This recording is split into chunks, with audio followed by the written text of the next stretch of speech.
अस्सलाम वालेकुम स्टूडेंट्स।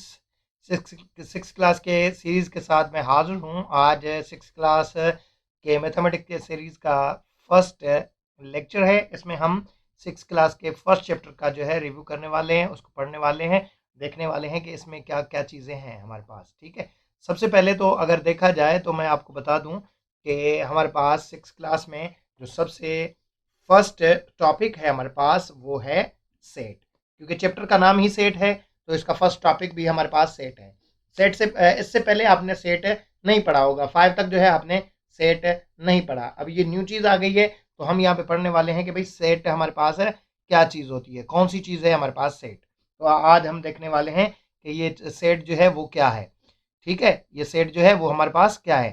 तो इसकी डेफिनेशन है the collection of well defined and distinct element is called set. मतलब यहाँ पे ये कह रहा है कि भाई कलेक्शन होनी चाहिए। कलेक्शन किस चीज को कहते हैं? चीजों को इकट्ठा करने को हम कलेक्शन कहते हैं। ठीक है, कलेक्शन होनी चाहिए, चीजें इकट्ठा होनी चाहिए। और कौन सी होनी चाहिए? कह रहा है कि वेल डिफाइंड एंड डिस्टिंक्ट होनी चाहिए। वेल डिफाइंड एंड डिस्टिंक्ट होनी चाहिए। एक तो ये वेल डिफाइन हो और दूसरा जो है डिस्टिंक्ट हो। चलो जी, अब देख लेते हैं कि वेल डिफाइन कैसे होता है। वेल डिफाइन ऐसे होता है कि देखें, डिफाइन का मतलब क्या होता है? किसी चीज को एक्सप्लेन करना। वेल मतलब अच्छे तरीके से, मतलब वो कलेक्शन जो है वो अच्छे तरीके से डिफाइन किया गया हो, एक्सप्लेन किया गया हो। ठीक है, तो उसे कहते हैं हम वेल डिफाइंड। और दूसरी चीज है हमारे पास डिस्टिंक्ट। डिस्टिंक्ट क्या चीज है? डिस्टिंक्ट हमारे पास है मुनफरिद। क्या चीज है? मुनफरिद। मुनफरिद किसे कहते हैं? जो दूसरों से जुदा हो, अलग हो। ठीक है, उसे कहते हैं हम डिस्टिंक्ट। एलिमेंट मतलब जो है वो ऑब्जेक्ट हो सकता है, नंबर हो सकते हैं, ये सारी चीजें हो सकती हैं। ठीक है, मतलब सेट में आपको पता चल गया कि सेट में क्या चीजें हैं। एक तो कलेक्शन होगा, उसके बाद वेल डिफाइंड कलेक्शन जो है वेल डिफाइन होगा। मतलब अच्छे तरीके से जो है क्या हो, अच्छे से जो है उसको एक्सप्लेन किया गया हो। क्या किया गया हो? उसका तारुफ किया गया हो, अच्छे से तारुफ किया गया हो उसका। ठीक है, तो ये दो चीज़ें हैं हमारे पास। कलेक्शन होनी चाहिए, कलेक्शन कौन सी? वेल डिफाइंड और डिस्टिंक्ट होनी चाहिए हमारे पास, तो ही जाके वो सेट बनेगा। अच्छा जी, ये तो हो गया सेट की डेफिनेशन के सेट की डेफिनेशन क्या है। ठीक है, चलो अब हम देखते हैं कि सेट में कैन कौन कौन सी चीज़ें होनी चाहिए। ठीक है, वेल डिफाइंड और डिस्टिंक्ट तो है, लेकिन वो कैसे होनी चाहिए? अगर एक चीज है दूसरी नहीं है तो फिर क्या होगा? मतलब सारा कुछ जो है आज हम सीखेंगे। ठीक है, यहां पे मैं एक सेट लिखता हूं। ए इज इक्वल टू 1 2 3 4 5 2 4 6। ठीक है, ये एक मैंने सेट लिखा। 1 2 3 4 5 2 4 6। ठीक है, मैंने तो ये सेट लिखा है। अच्छा, इसमें क्या था? कलेक्शन। कलेक्शन है, ये चीज़ें जो है यहाँ पे नंबर्स जो हैं वो सारे लिखे हुए हैं। ये सारे के सारे नंबर लिखे हुए हैं। ठीक है, नंबर लिखे हुए हैं। अब हमने क्या करना है? नंबर तो लिखे हुए हैं, अब इसके साथ साथ हमें ये देखना है क्या नंबरों के साथ जो नंबर लिखे हुए हैं वो वेल डिफाइन है या नहीं है।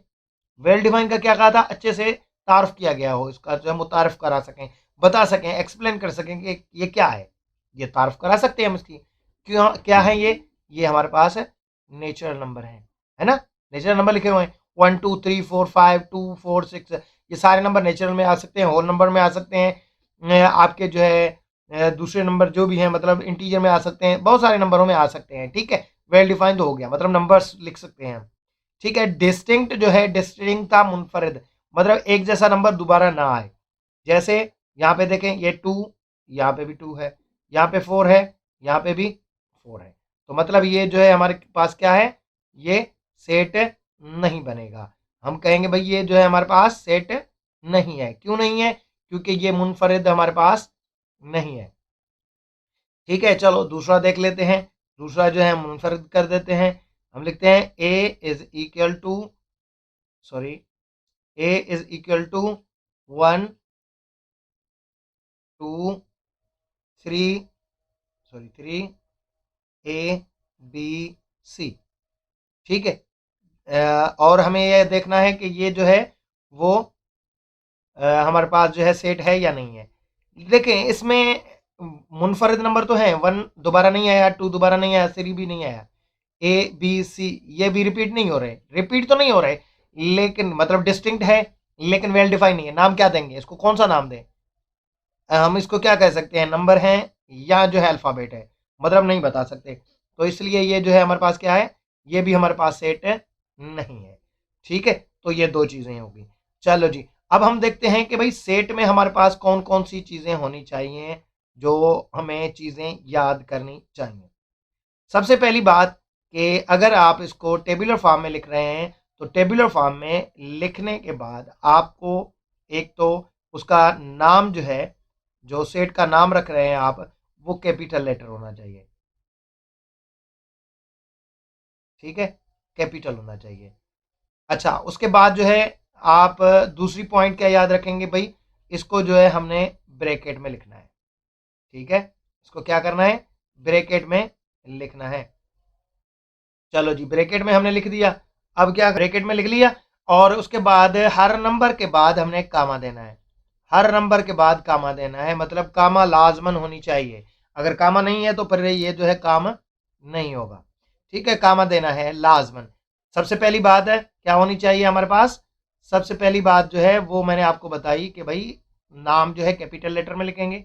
उसके बाद जो एलिमेंट्स होंगे उसको आपने ब्रैकेट में लिखना है, और जो एलिमेंट हैं उनको आपने क्या करना है, उनके बीच में कामा देना है। मतलब अगर नाम लिख रहे हैं, मिसाल के तौर पे आपने नाम लिखे अली, अहमद, असलम, ये चीज़ें आप लिखेंगे तो इनमें जो है आपने कामा लाजमन डालना है। ठीक है, और ये सारी चीज़ें जो है किसमें होनी चाहिए, ब्रैकेट में। और अगर सेट का नाम लिख रहे हैं तो वो सेट का नाम आप कैसे लिखेंगे, सेट का नाम जो लिखेंगे आप, वो हमेशा आपने कैपिटल लेटर में लिखना है। ए बी सी जो भी लिखना है कैपिटल लेटर में लिखना है। ये चीज़ें आपने लाजमन याद रखनी है। अच्छा, और एक जो है जो है सबसे इम्पॉर्टेंट चीज़ जो है वो तो मैंने आपको बताई नहीं। वो चीज़ ये है कि कोई भी नंबर रिपीट नहीं होगा। मतलब 1 2 3 4 4 5 3 2, ये चीज़ें जो है नहीं होंगी। मतलब कोई भी नंबर जो है आपके पास रिपीट नहीं होगा। जैसे यहाँ पे बहुत सारे ऐसे नंबर हैं जो रिपीट हो रहे हैं। ठीक है, तो मतलब वो नंबर जो है आपके पास है रिपीट नहीं होने चाहिए। जैसे यहाँ पे जो है अगर देखें आप, तो ये 2 जो है यहाँ पे रिपीट हो रहा है।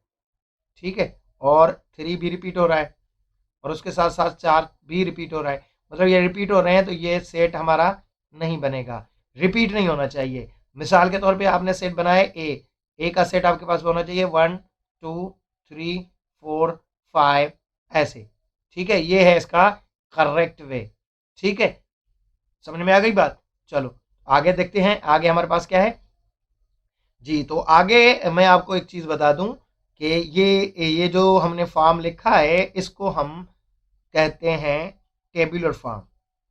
इसको हम टेबुलर फॉर्म कहते हैं, टेबुलर फॉर्म ऑफ सेट। ठीक है, ये है टेबुलर फॉर्म ऑफ सेट। दूसरा हमारे पास होता है, मिसाल के तौर पे मैं इसी सेट को अगर लिखूं, मैं लिखूंगा ए इज इक्वल टू, ठीक है, ये देखें मैंने गलती कर दी ना यहाँ पे, और आपने भी नहीं बताई। अच्छा, ये सेट था ये। अब दूसरा जो है हमारे पास है, दूसरा मेथड जो है उसको कहते हैं डिस्क्रिप्टिव। डिस्क्रिप्टिव में आपको जो है ये ब्रैकेट्स नहीं देनी होती, उसको एक जुमले में बयान करना होता है। वो आप उर्दू सिंधी जिसमें भी कर सकते हैं, लेकिन यहाँ पे हम क्योंकि इंग्लिश मीडियम में पढ़ रहे हैं तो इंग्लिश में जो है हम इसको लिखेंगे ए इज इक्वल टू, कौन से नंबर हैं ये नंबर हैं हमारे पास नेचुरल नंबर। ठीक है, तो हम लिखेंगे A is the set of first,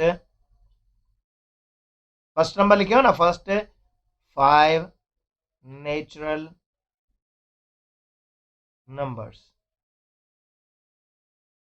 ये फर्स्ट 5 नेचुरल नंबर्स है हमारे पास। ठीक है, ये फर्स्ट 5 नेचुरल नंबर हैं। अब ये जो कुछ मैंने लिखा है, ठीक है, ये जो मैंने लिखा है यहाँ पे उसको हम कहते हैं कौन सा मेथड, उसको कहते हैं हम डिस्क्रिप्टिव मेथड। ये जो ये मेथड लिखा हुआ है इसको कहते हैं हम डिस्क्रिप्टिव मेथड। इसको हम डिस्क्रिप्टिव मेथड कहते हैं। ठीक है, इसको हम डिस्क्रिप्टिव मेथड कहते हैं। अगले एक्सरसाइज में जो हम इनको चेंज करना भी इंशाल्लाह सीखेंगे कि कैसे जो है इनको चेंज किया जाता है। और क्योंकि देखिए जैसे इंग्लिश और उर्दू या सिंधी में हम लिखते हैं, यहाँ पे भी हम ऐसे लिख सकते हैं, मतलब है एक मेथड से दूसरे मेथड में, तीसरे मेथड में, ऐसे जो है हम इनको चेंज कर सकते हैं। ठीक है, तो ये हमारा एक टॉपिक था जिसमें हमने इसको जो है लिखा। अच्छा, और एक चीज़ तो मैंने नहीं यहाँ पे बताई आपको, वो ये थी कि इनके आर्डर जो है ना, आर्डर वो कोई भी नहीं करता, मैटर नहीं करता। अगर ये आगे पीछे लिखे हुए हैं तो खैर है, कोई मसला नहीं है। मिसाल के तौर पे हमने लिख दिया ए इज इक्वल टू 2 4 3 1। अगर आपने ऐसे लिख दिया फिर भी करेक्ट है, कोई मसला नहीं है, अगर इनका ऑर्डर जो है वो सही नहीं है तो। ठीक है, इससे कोई मसला नहीं आता है।